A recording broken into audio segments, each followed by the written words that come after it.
Hi everyone, welcome to the Psych Scholar. Today we are going to start a new chapter, chapter 4, psychological disorder. So, what do we understand by psychological disorder? It is a term used to describe a mental health condition.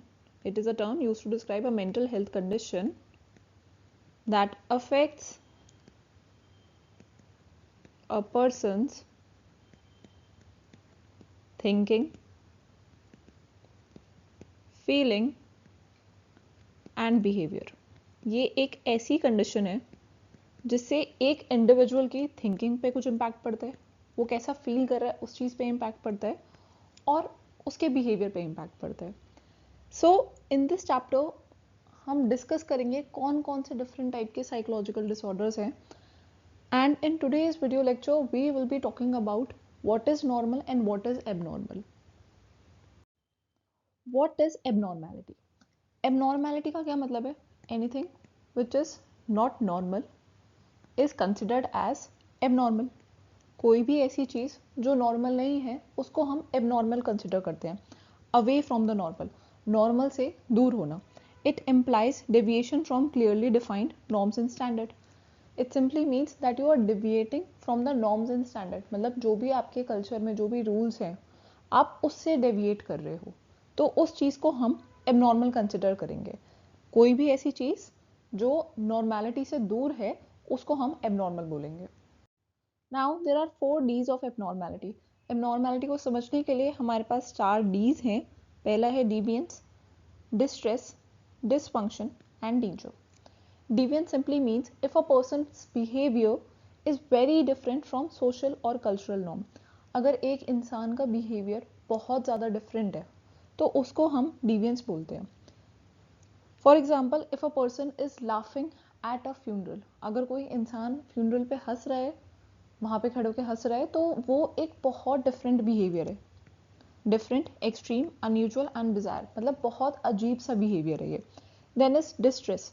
Distress simply means कि जो इंसान ये abnormal behaviour show कर रहा है उसको काफ़ी ज़्यादा डिस्ट्रेस होता है. काफ़ी ज़्यादा डिस्ट्रेस का मतलब क्या है? दे फील एक्सट्रीमली सैड और उनको वो काफ़ी ज़्यादा एंशियस फील कर रहे हैं. Unpleasant and upsetting. मतलब ये जो इंसान है ये बहुत ज़्यादा अनप्लेजेंट और अपसेट फील कर रहा है और ये खुद तो फील कर रहा है लेकिन जो इसके आसपास के लोग हैं वो भी परेशान हो रहे हैं. Then is dysfunction. Dysfunction simply means ये जो इंसान है ये सही से फंक्शन नहीं कर पा रहा, not able to function properly. मतलब जो भी हमारी डेली लाइफ की एक्टिविटीज़ हैं, जैसे अगर ये ऑफिस जाता है तो ये ऑफिस का काम सही से नहीं कर पा रहा है, ये अगर स्कूल में जाता है तो ये स्कूल का काम सही से नहीं कर पा रहा है, और भी जो हमारी डेली लाइफ एक्टिविटीज़ हैं ये वो चीज़ें सही से नहीं कर पा रहा है. So interfering with the person's ability to carry out daily activities in a constructive manner. मतलब जिस जिस तरीके से, जिस प्रोडक्टिविटी के साथ हम डेली का काम करते हैं ये इंसान वो काम नहीं कर पा रहा है. Dysfunction, not being able to function properly. Then is danger. Danger simply means कि ये जो इंसान है, ये जो इंडिविजुअल है, इसका जो बिहेवियर है वो काफ़ी ज़्यादा हार्मफुल हो सकता है खुद के लिए भी और दूसरों के लिए भी. So I hope 4 Ds of abnormality is clear. Deviance simply means that the behavior is deviating from the normality. Distress is ये जो इंसान बिहेवियर शो कर रहा है ये खुद के लिए भी बहुत परेशानी वाला बिहेवियर है और दूसरों को भी परेशानी दे रहा है. Dysfunction simply means a person is not able to function properly. Danger, danger खुद के लिए भी है और दूसरे लोगों के लिए भी है. So I hope this is clear. Now we will talk about various approaches that differentiate between normal and abnormal behavior. अब हम बात करेंगे कौन सी approaches है, कौन सी different approaches है जो differentiate करती हैं normal और abnormal behavior में. So mainly we have 2 approaches. हमारे पास 2 approaches है और इन दोनों approaches के काफ़ी ज़्यादा conflicting views है. It simply means जो हमारी first approach है और जो हमारी second approach है उन दोनों का perspective एक दूसरे से काफ़ी ज़्यादा opposite है. The first approach views abnormal behavior as a deviation from the societal norm. First approach क्या बोलती है कि अगर कोई इंसान सोसाइटल नॉर्म्स को फॉलो नहीं कर रहा है तो उसको हम एबनॉर्मल कंसिडर करते हैं. When a person acts, think or feel very different from what is expected in that society, their behavior is considered as abnormal. Each society has norms. Her society के अपने कुछ रूल्स होते हैं, अपने कुछ norms होते हैं बोथ स्टेटेड और अनस्टेटेड रूल्स, मतलब स्पोकन रूल्स होते हैं कुछ, कुछ अनस्पोकन रूल्स होते हैं. Behaviour, thought and emotion that break the societal norms are called abnormal. ऐसा बिहेवियर, थॉट और इमोशन जो सोसाइटल नॉर्म्स को फॉलो नहीं करता, उस चीज़ को हम एबनॉर्मल कंसिडर करते हैं. A society norms grow from its particular culture. जो हमारे नॉर्म्स हैं, जो हमारे रूल्स हैं, वो आते कहाँ से हैं? वो हमारे कल्चर से आते हैं. So I hope the first approach is clear. First approach क्या बोलती है? एबनॉर्मल बिहेवियर क्या है? एबनॉर्मल बिहेवियर वो होगा जो सोसाइटल नॉर्म्स को फॉलो नहीं करेगा. So if somebody is not following the societal norms, it will be considered as abnormal. The second approach view abnormal behaviour as maladaptive. So second approach के according क्या है? ये मानती है जो एबनॉर्मल बिहेवियर है वो मैलअडैप्टिव है. मैलअडैप्टिव का मतलब क्या है? It harms our wellbeing. ये हमारा वेलबींग को खराब कर रहा है.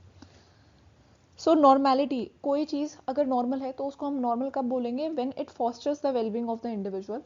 कोई चीज़ नॉर्मल है, कब नॉर्मल है? जब वो हमारे वेलबींग को एनहेंस कर रही है.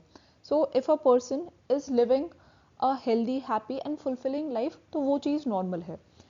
तो नॉर्मेलिटी क्या कर रही है? नॉर्मेलिटी हमारा वेलबींग एनहेंस कर रही है. अब वेलबींग का क्या मतलब है? It does not only means maintenance and survival, but it also includes growth and fulfilment. अगर हम एक बहुत हैप्पी लाइफ जी रहे हैं और हम ग्रो कर रहे हैं, हमें काफ़ी फुलफिल्ड लाइफ जी रहे हैं, हम सेल्फ एक्चुअलाइज कर रहे हैं, मतलब हम अपना हाईएस्ट पोटेंशियल अचीव कर पा रहे हैं, तो ये होता है wellbeing.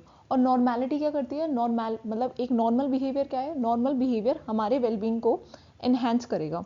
So according to this criteria, confirming behaviour मतलब अगर हम हमेशा ही सोसाइटल नॉर्म्स को मानते रहे, तो वो चीज़ यहाँ पे एबनॉर्मल कंसिडर हो रही है.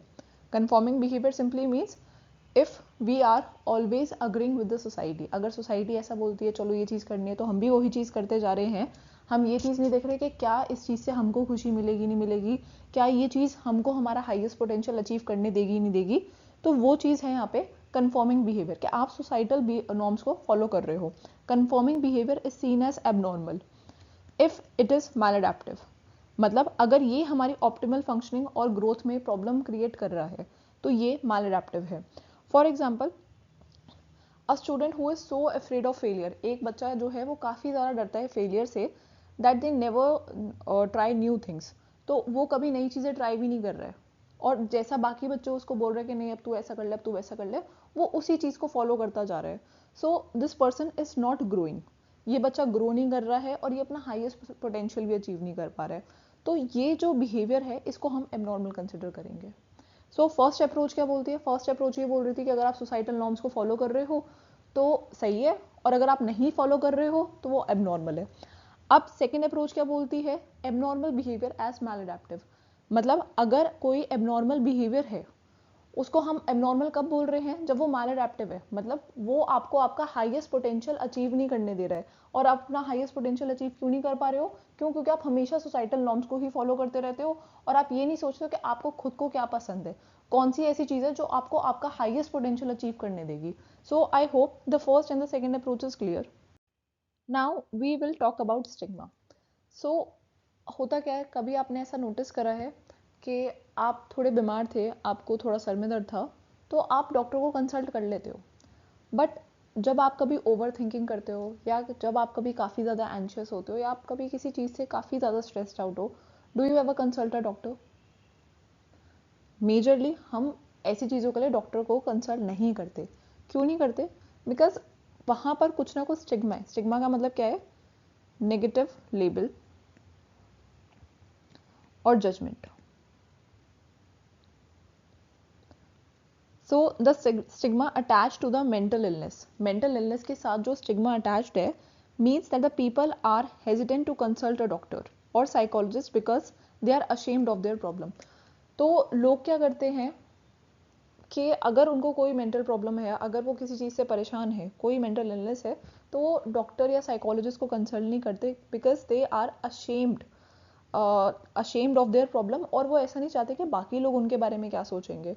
और आपने कई बार ऐसा भी देखा होगा कि अगर कोई बोलता है कि उनको कोई मेंटल प्रॉब्लम है, तो कई बार लोग ऐसा बोल देते हैं that this person is crazy, ये तो पागल है, इनको तो पता ही नहीं है. तो ये सब चीज़ें क्या है? These are the stigma. I hope everything is clear. So if you have any doubt, you may ask in the comment section. And if you want to download this PPT, you can email me on the psychscholar24@gmail.com. And if you want to join my live classes for class 11th and 12th, graduation, masters, or any other competitive exam like CUET, GATE, NET, JRF, MPhil, then you can email me to enroll. Thank you for watching this video lecture.